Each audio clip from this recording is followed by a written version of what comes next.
سیارەی من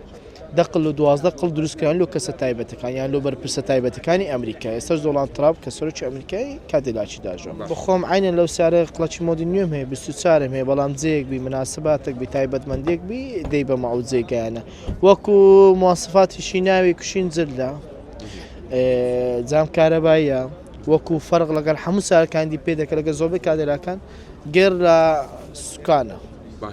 کوشینیش کارەباییە لە شەقام خەڵک کە دەیبینیتن چ کاردانەوەیەکی زۆر خەڵک تەشان دەکەن زۆر جار ڕام دەگرن لە عەفلات و لە مناسباتەکان زۆر داوام لێ دەکرێت بەڵام ئەمن بە تایبەتی بخۆم داژۆم سارەی خۆم زۆر نایدەمە کەس بەس باوکم ئەگەنە تایبەت بخۆشم داژۆم سیارەکەم ڕاست ئەمریکای بەڵام ئەمە کوردین وەکو نەتەوەی کوردی شانازی بە کوردۆ دەکەم لۆی حەلەمی کوردستان شم لێدایە لەبەرەوەی شتێکی جوانەوە ئەمەش نەتەوەی کوردین وەکو لەوەش دوای لێم دایە عالەمی کوردستان و ئەمریکاشم پێکەوە لێدایە کە سیارەکەم ئەمریکی خۆشمان کوردین قاوەنەکەی کە کوردێتەوە سیارەکە تایبەت بخۆمە ئینشاڵڵا موافقاتە چیژ حکومەت وەردەگرم سیارەکە هەر هەموو جامەکانی دەکەمە ئاڵای کوردستان